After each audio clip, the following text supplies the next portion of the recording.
genius, but she practiced it. She sculpted her talent, because here's another big idea. Success is not inherited. Success is earned.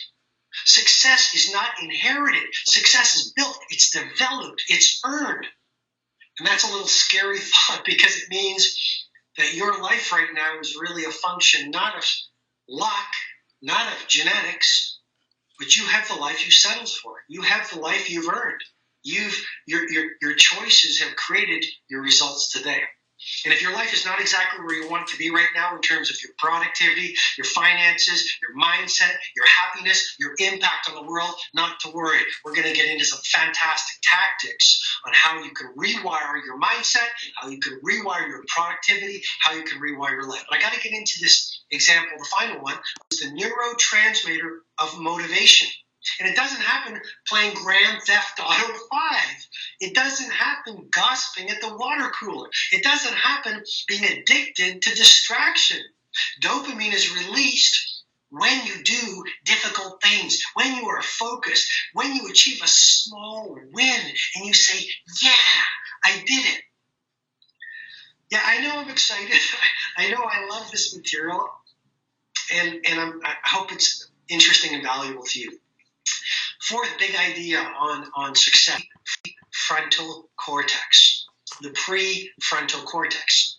And so what researchers have found is we're not born into willpower. When you see people getting up at 5 o'clock running, or building financial fortunes, or people with, they just develop a schedule and then they run their plan. They are no different from you. I say that with such respect. That is a myth. You are not born with great willpower. It's like a muscle. And so the first point is you can build willpower because it's like a muscle.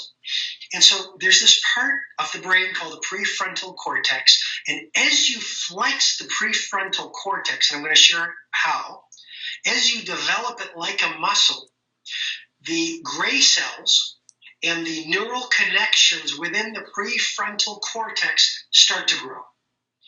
And neuroscientists call this neuroplasticity.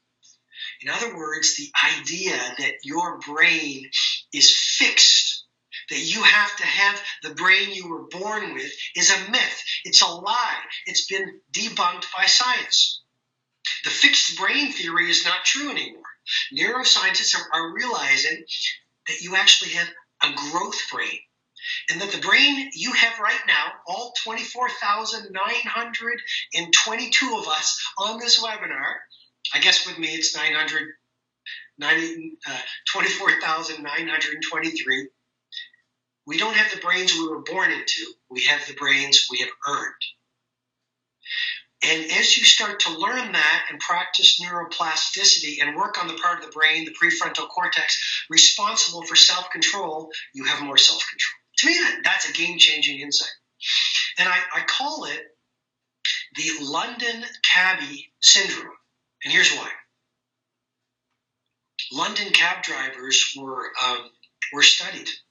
And the part of the brain responsible for spatial reasoning was found to be larger than the part of the brain responsible for spatial reasoning in most people. And that's, if you've ever been to London, it's because of the complexity of London streets. And the London cabbie syndrome, the fact that their brains were bigger on the part relating to spatial reasoning, confirms that your brain can grow. And it's an example of neuroplasticity. So on this point, you want to get into a program of willpower training. You want to start thinking about training your willpower, training your brain. And here's another game-changing insight. I mean, this is truly an epic point. I know I wrote that it takes 21 days to build a habit. Other people have written it. We've all heard it. It's not true. And I'm growing. I'm learning. I learned that years ago. Here's what the latest science, according to the University College London, has said. It takes 66 days to install a new habit.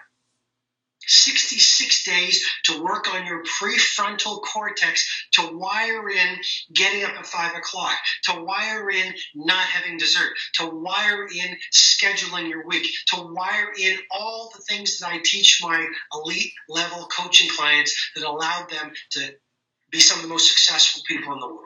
66 days, and here's a key word, 66 days for automaticity.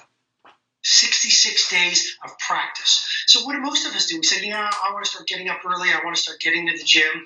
I want to start working harder. I want to start saving more money. I want to stop gossiping. I want to read every night rather than watching too much TV.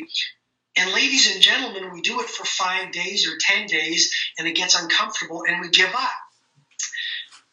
But you need 66 days to overcome the escape velocity of your habits. You need 66 days to wire in the new neural pathway so that it's automatic.